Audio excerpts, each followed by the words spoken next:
Hey you, this is Jasim from CodeBand, and in this video we are gonna be showing you how to automate Gmail. So the basic idea behind the automation is we'll have an Excel file and we'll fetch data from that Excel file and we'll send emails to the person specified in that Excel file automatically. So if you were having like 10 entries in your Excel file, then we'll send emails to those persons, those 10 persons automatically. So that's a kind of the idea behind this project. Now the Excel file that depends upon the requirement, say for example it's a contact form data or it's an event registration data. So whatever it be, it will have some common information like name and some other information plus the email of those persons. So that email will be important because we'll be sending emails to that specific emails specified in that Excel file. So that's the whole idea about the project. Now with that being said, if you are new to my channel, please don't forget to subscribe my channel and click the bell icon near to it. So without any further, let's jump right into it.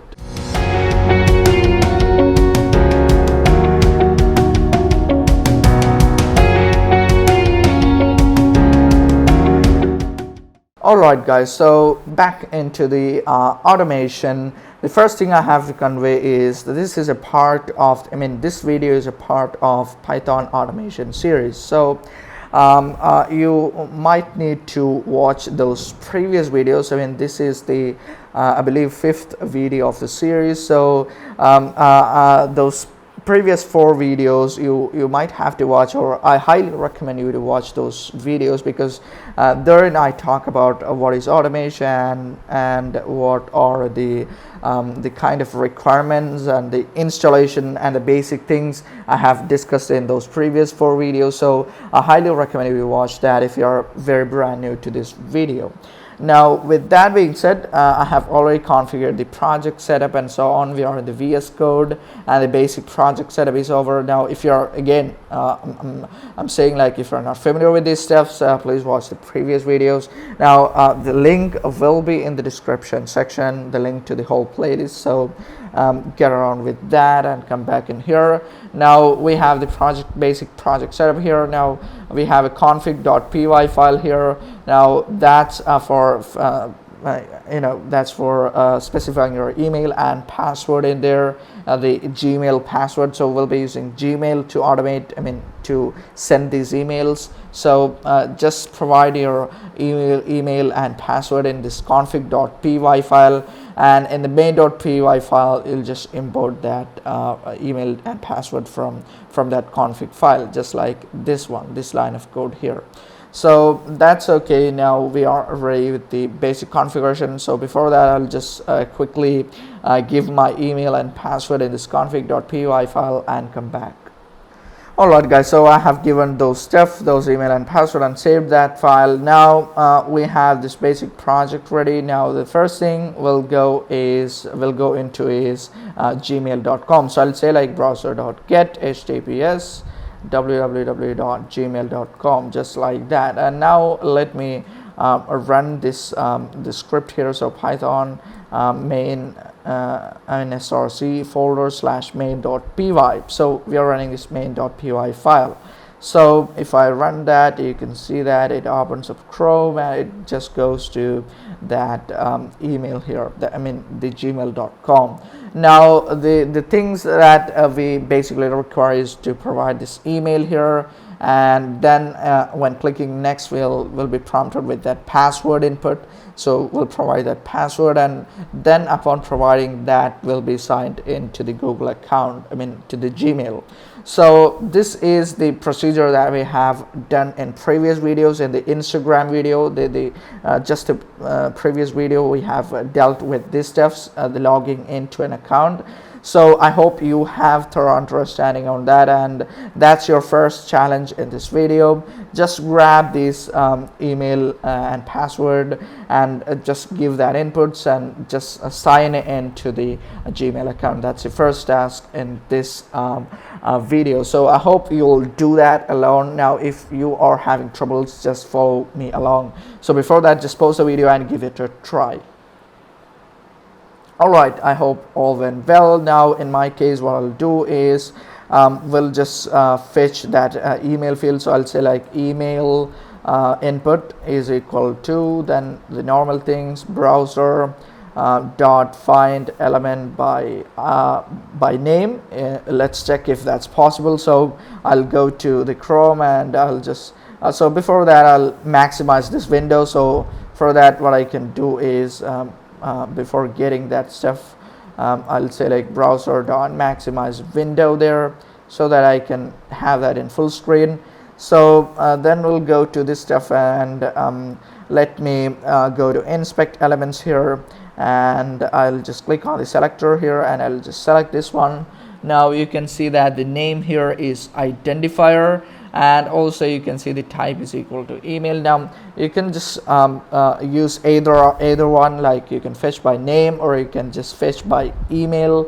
So that's up to you. Let's maybe fetch with this type email, so using CSS selector. So I'll go into here, and in here what I'll do is instead of name I'll just say like CSS selector, and therein we'll pass in, it is an input field with the type is equal to email, just like that. And yeah, with that being said, let me exit this console. So with that being said, we might have fetched the email field. Now the next task is email input dot send keys, so sending our email. So the email is already being imported here up at the top here, so we'll just grab that and we'll just paste that stuff here. And now the next thing is setting up the password. So I'll just quickly run this in interactive shell so that we can just see what's going around. Let's actually make that that edits in the console itself. So I'll just say like Python. I'm in another shell, I believe. So I'll go into here, Python. Yeah, the same exact stuff. I'll just run. Excuse me, not just a pure shell, but Python -i src / main.py, so that I can get that interactive shell. So before that, I'll just quit these stuffs here, the old chromes, and I'll just run this one, Python -i src main.py, and it opened up and it will go to Gmail. I'll enter that email for me, and now the next task is to click this next button. So I'll just quickly inspect that here, and I'll go to this stuff and we'll inspect this stuff. So this is a div with a class of something. So let me quickly find the kind of button over there. So yeah, this is that button. You can see the button here. So it's a button with some classes and all. So what I can do is maybe we'll fetch that through the kind of maybe we'll fetch that through the class name, but let me check if that works. So we'll go into fetching this class. So I'll just quickly double click this stuff here. Just the class names, just to fetch that class names, and just copy that. And now we'll go into the VS Code, and we'll say like next btn is equal to browser dot find element by class name, find not elements, it's just element by class name, and we'll just provide that class name there. So just like that. Now let's see if this one works. And yeah, we'll just say like next btn dot click. Now in order to test this one again, we have to run the shell again, but we'll not do that. Instead, what we'll do is we'll just go into the interactive shell here, and then we'll execute this stuff here so that we can see that if it works. So I'll just copy that and paste that in, and it says no such element, unable to locate element, which means we are not able to select that item. So I'll get rid of all the other class names here, and let me check if that works. So I'll just quickly copy it again, and if I just say like that, now it's already it selected that element without any errors. Now if I say like next button dot click, so I'll just copy this one and I'll just paste that in here. Now if we go into the Chrome, you can see that it just clicked that that next, because we are now in the password field. So it's totally working fine. So by class name it's fetching, and then it's clicked. Now the next thing we have to do is this email, this password input. We have to fetch that password input. So back into here, inspect that selector, then you can see that it's input type equal to password, and the name is also password. So this time we'll go with the name, find element by name. So I'll say like password input is equal to browser dot find element by name, not elements, it's just singular. So find element by name, and then the name here is just password, just like that. And now we'll just say like password input dot send keys, send underscore keys of, and the password we have already imported here. So I'll just copy that and paste that in. So with that being said, it will be automatically fetched. So let's check this out if that works. So I'll just copy that, and back into the interactive shell we'll just paste that. Now you can see that there are no errors. So by the way, I'll quickly make this side by side so that you can see what's going around. So yeah, just like this stuff. So I'll make this one, this this console a little bit shorter. So we have fetched the password input here in this line. Now if I send keys that password, so I'll just copy that line and paste that in, or it just sends those password into the password field. And now the only task remaining is clicking up the next button. So if I just double click this one and inspect, then I'll just make this a little bit bigger so that you can see what's that. Now if we go into that button here, you can see it is this one. So let me quickly check if that's the same as this one, next button here.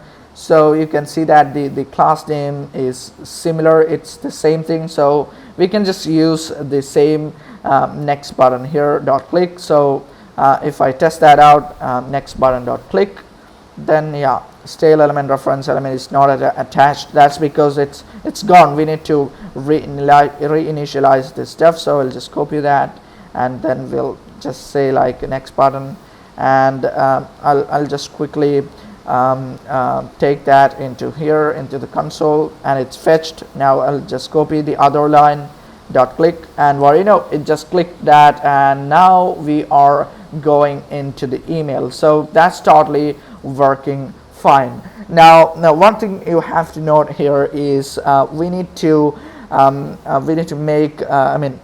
make sure that the two-factor authentication or the two-step verification is not enabled here, because if that was the case, then we have to do some additional steps. We have to check our phone to get that code and all. So if that's the case, then you have to slightly change the logic here, or you have to add some additional logic where you have that code being entered into that page and so on. So in my case, none of those things are enabled, so it just logged me into that account with just the username, just the email and the password. So that's totally fine. Now we are into the email. Now the thing we have to do in here is clicking the compose button, because we have to make an email. We have to compose an email. We have to compose multiple emails, bulk emails. So the first thing, the basic thing we have to do is just clicking this button here. But before doing that, we need to get the input right. We need to grab that data from an Excel file. So for that, I have already set an Excel file, data.excel, which is in the same folder as it is in the main.py. So I'll quickly show you what it has. So this is that Excel file. So I'll be zooming this one. So you can see it has got a name and email field. Now you might have different fields like maybe phone number, interest, hobbies, and so on. That's up to you. That's totally possible, but the mandatory field here is the email, because this is the one that we'll be using to send emails to these specific persons here. So I have 2 entries here. That's up to you. If you have 10, no issues with that. So what we'll be doing is we need to first fetch the data from this Excel file. So for that, back into the VS Code documentation, the VS Code, we need to install some dependencies, some Python libraries which can actually fetch that data from the Excel.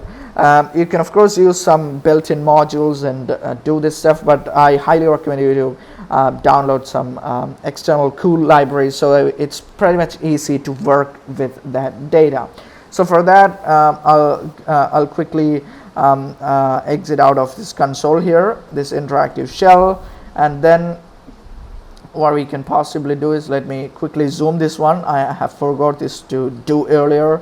So then what we can possibly do is, so I'll make this one bigger, because in our case we'll be working with this one for a long time. So what I can do is pip install, and the package name is pandas. So pandas is actually a data analysis library, working with data and Excels and CSVs, just stuff like that. So I'll just say like pip install pandas. Now if you're a Mac user, you might have to use pip3. In my case, I'm using virtual environment, by the way. You don't have to bother about that. Just say pip install pandas and just click enter, and it will automatically install that for you. Now this is one library that we'll be using to fetch that Excel data.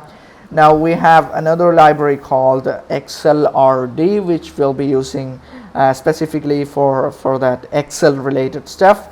So we'll install that stuff as well. So I believe it's taking a little bit of time there. Yeah, and it's installing those collected packages, and we'll be good to go in a second or two. Yes, we are good to go. Now the next package we need is XLRD, just like this, XLRD, and just click enter, and it will automatically collect that stuff as well. So that's over. Those 2 packages are there. Now we need to fetch data from that Excel file. So for that, I'll import something. I'll import pandas, the library we just installed, as PD. Now this is just for short form we need to use, otherwise we have to use pandas all the time. So for short we use PD, and also that's the best practice. And also yeah, that's it, I believe. So pandas as PD. Now we need to fetch that Excel file. So before opening this browser stuff and all, we'll do that. So what I can do is, I'll just say like data frame. Now this is up to you, the variable name is up to you. You can say like data, data set, and so on. That's up to you. So I'll say data frame is equal to PD, this pandas dot read Excel. There is a method called read Excel in there.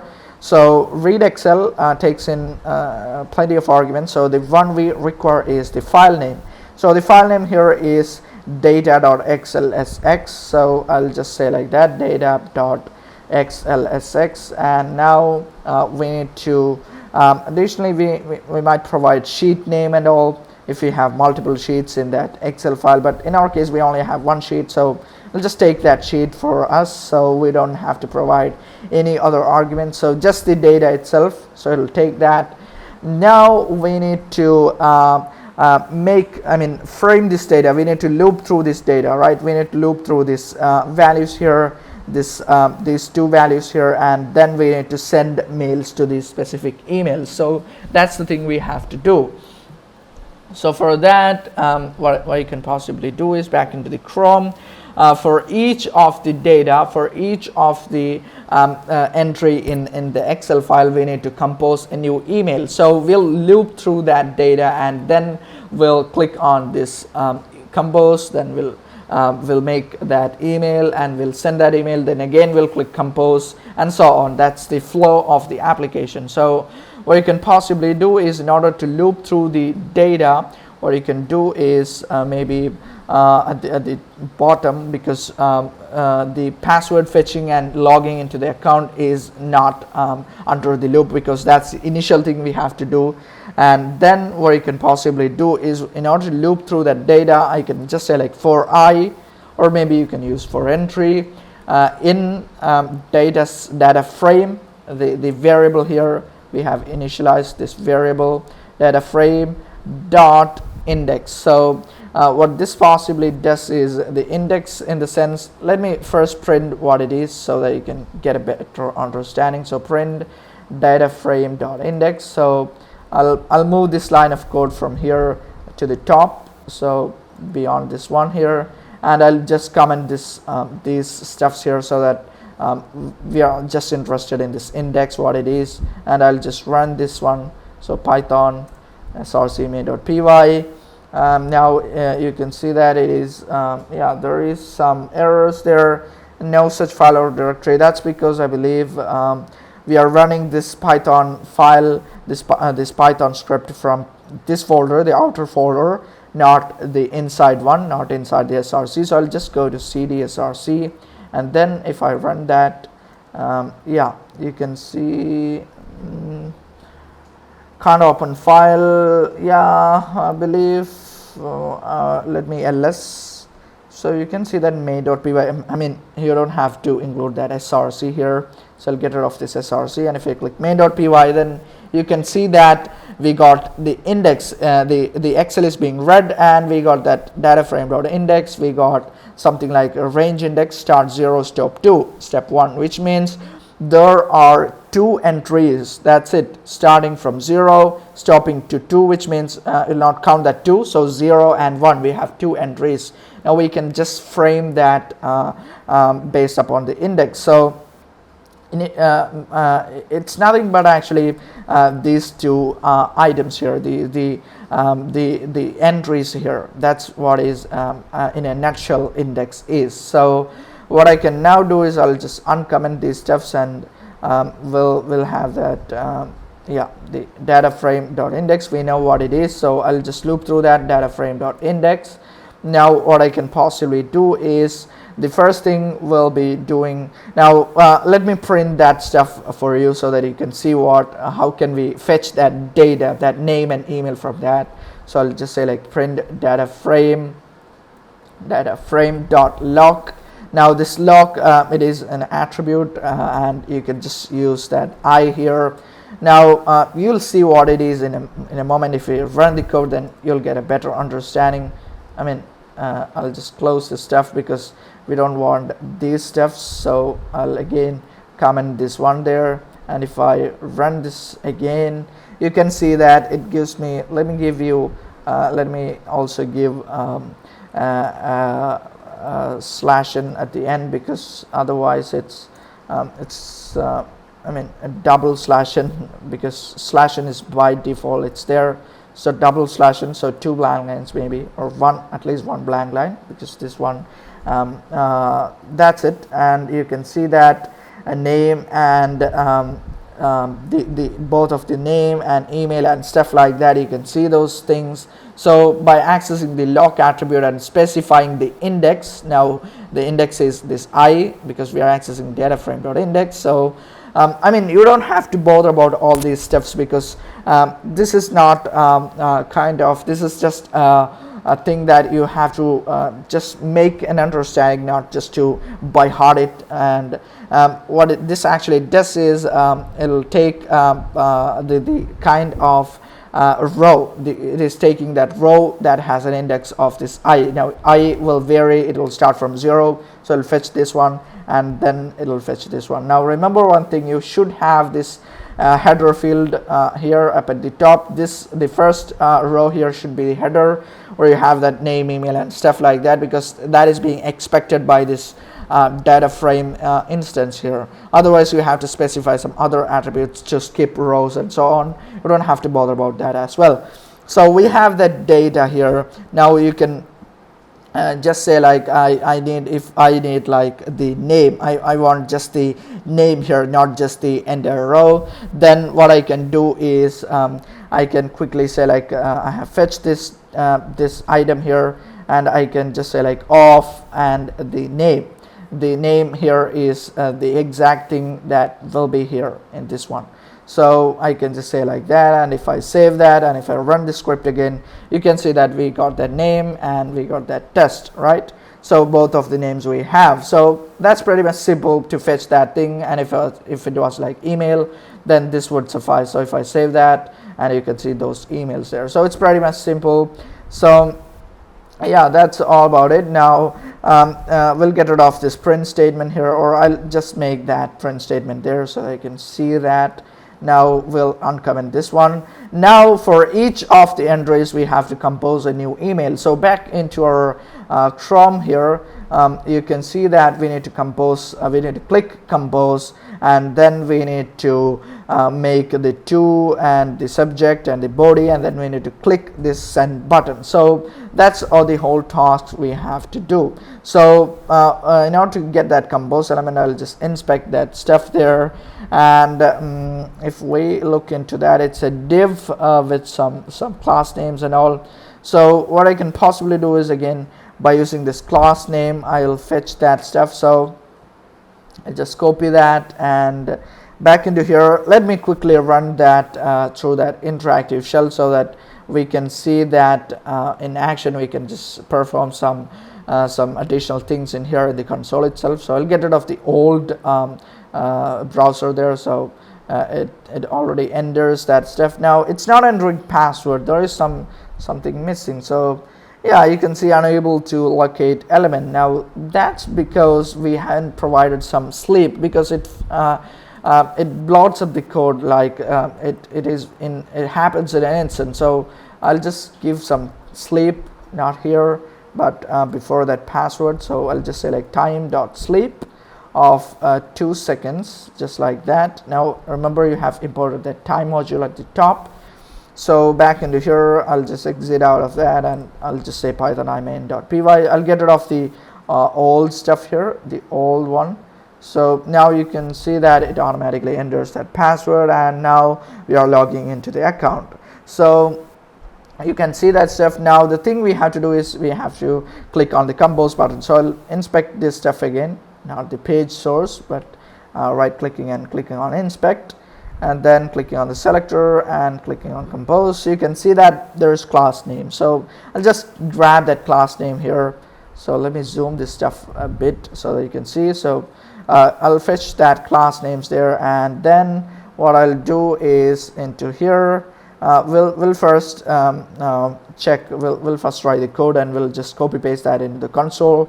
So compose btn is equal to browser dot find element by class name. So find elements, not elements, it's a singular class name, and then I'll pass that class name there. So I'll just copy that stuff there, and I'll just paste that in here. Unexpected indent, that's because I'll just copy this one without that indentation. So paste that, then no such element exception.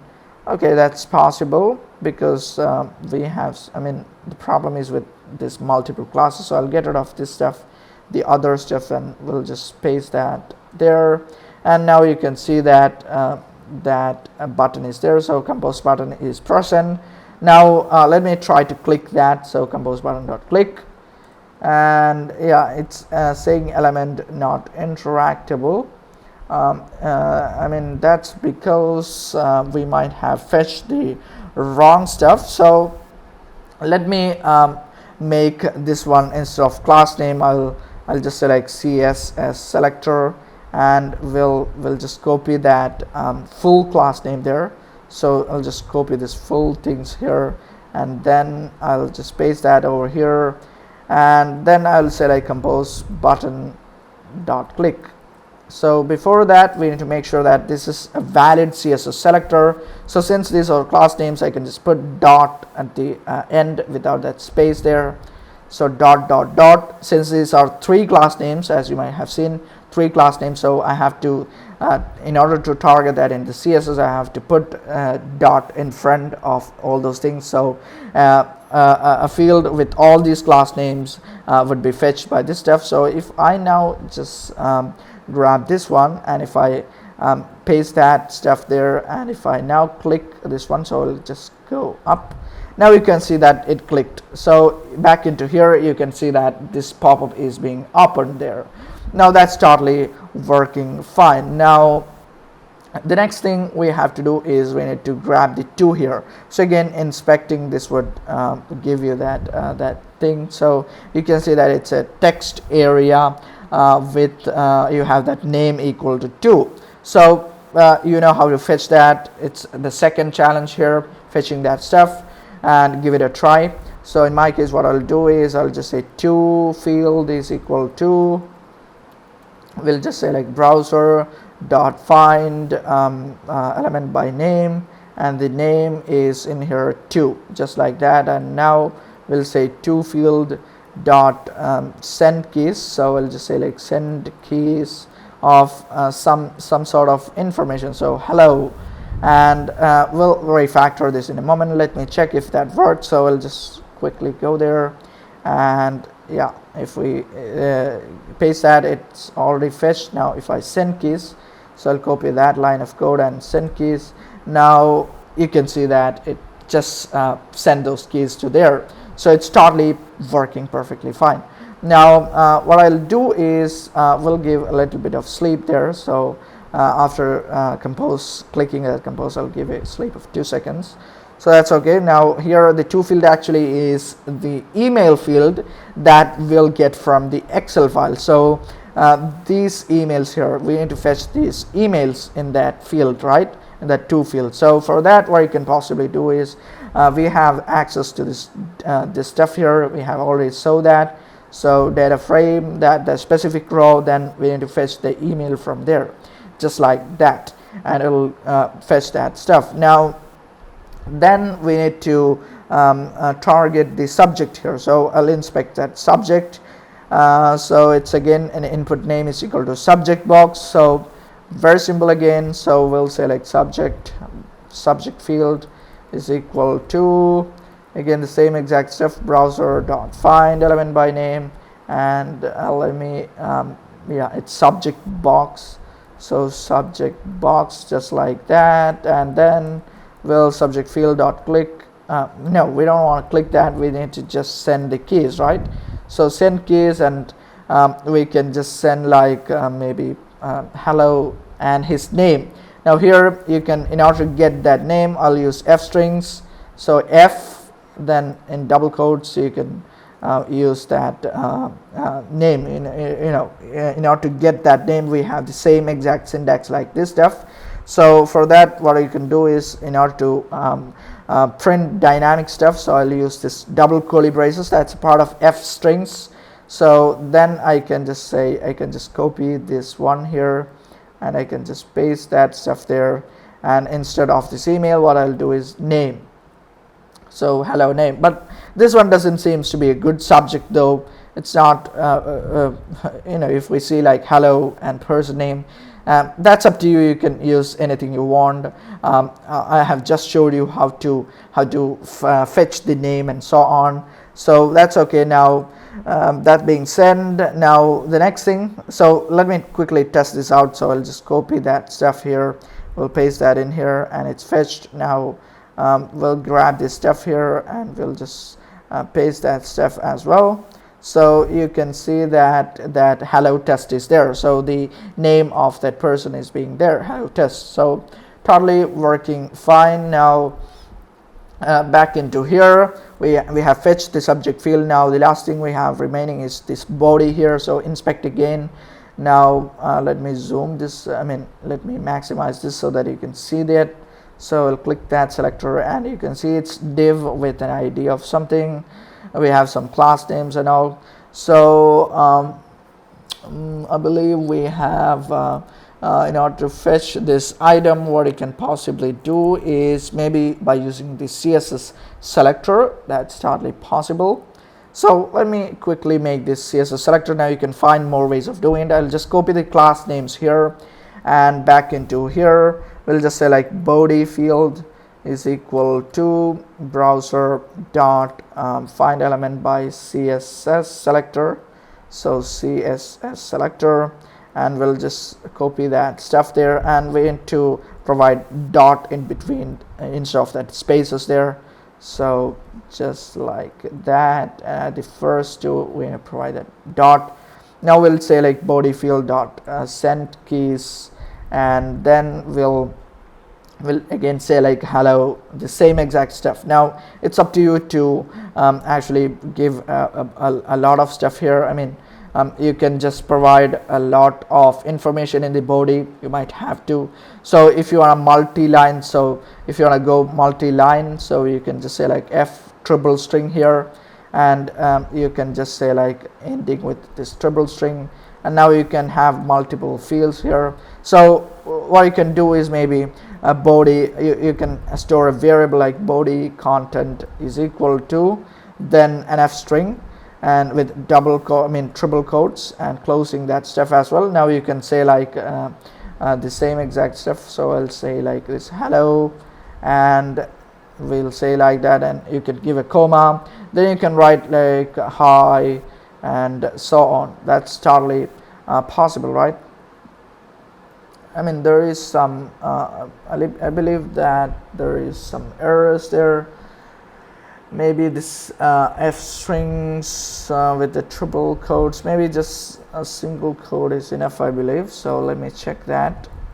Yeah, but this is now working as expected.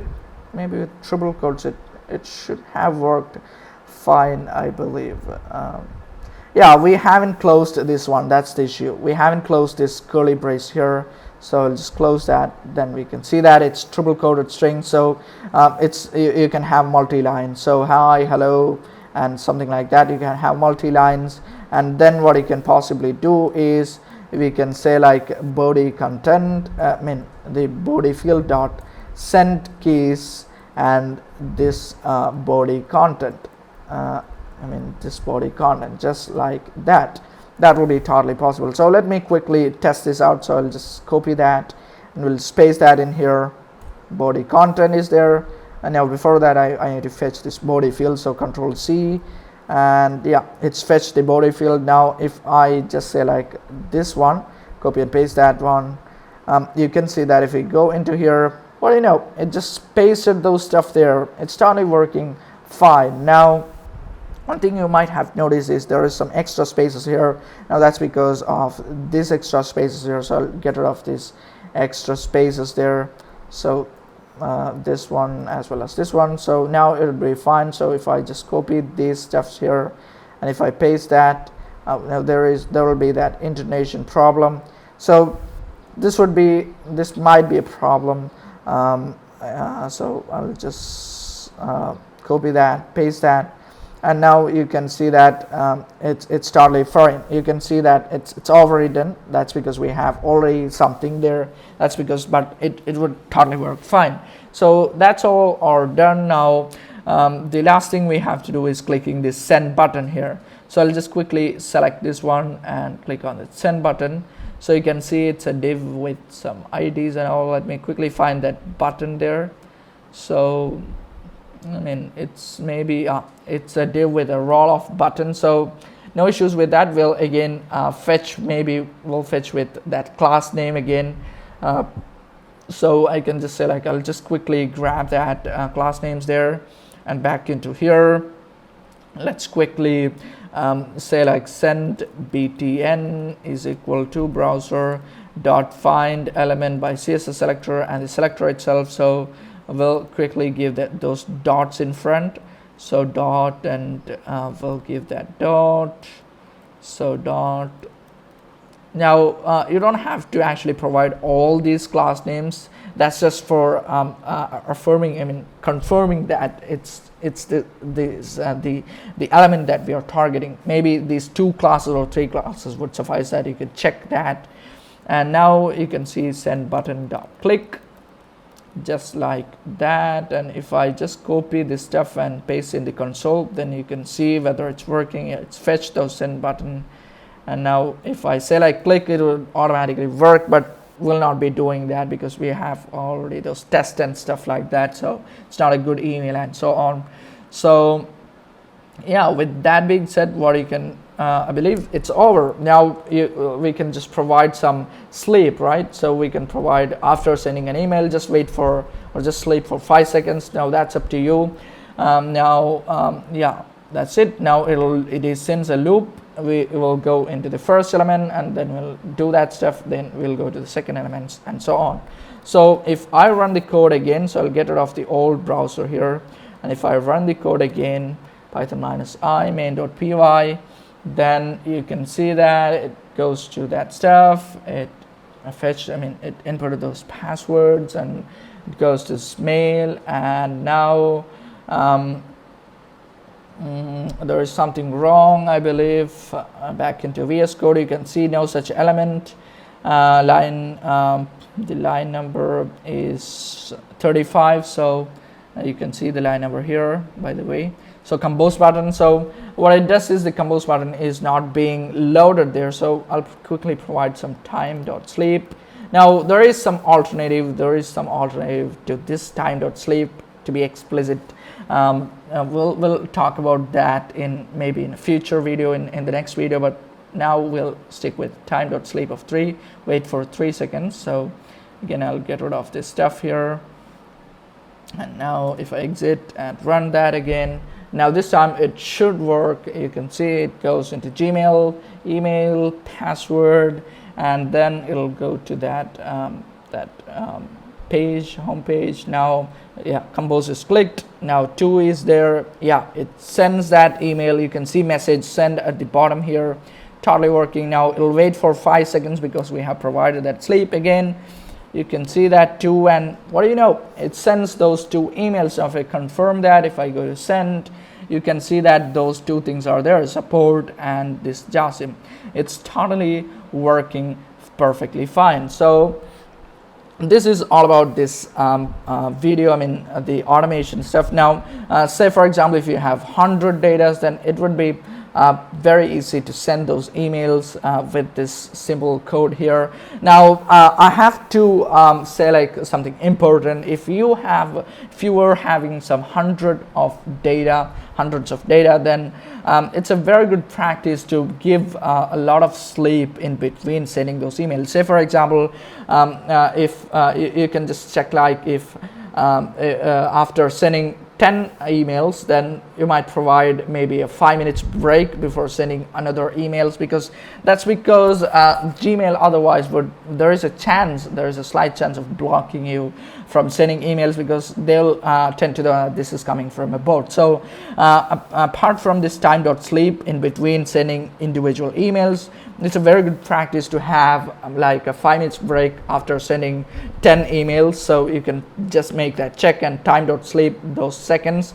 10 minutes means 10 into 60, that 600 seconds you might have wait, and those kind of stuff. You might need to provide more sleeps, because otherwise they'll get you blocked. So remember that stuff before doing in a lot of if you have a lot of emails to send. Now you can have that index. You can check if I send 10 or 20 by, you can access that index by just saying like for I or I can say like for index comma the element, so index comma entry, or just I in data in not just data frame dot index, in enumerate. There is a method called enumerate, and you can just set that stuff there, and I believe it's I or index at the first. I believe it's indexed the first, so let me quickly check that. So I'll get rid of all these stuffs here, and I'll just comment that stuff. I'll comment at the top these stuffs, and let's quickly run that. If I print print of index, so I'll get rid of this one here. So if I exit out of the console and if I run that, you can see it gives me 0 1, so it's totally perfect. So otherwise it would have given this data frame, that range index. So what I tried to yeah, it's okay, it's fine. So you'll get, with the enumerate function, what you'll get is you'll get access to that index, so the index of the current loop. So say for example it will be 0 1 2 and 3, so that you can just check if I send 10 mails, then sleep for some 600 seconds and so on. You can just make a check at the bottom if that's the case, or at the top even, that's possible.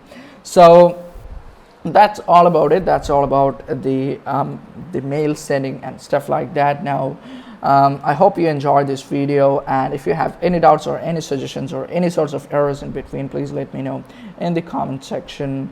And yeah, with that being said, if you are new to my channel, don't forget to subscribe my channel and click the bell icon near to it. And also please don't forget to share it to your connections as well. These videos, it's very useful, pretty much useful in real case scenarios. And yeah, thank you for watching. We'll see you in the very next one.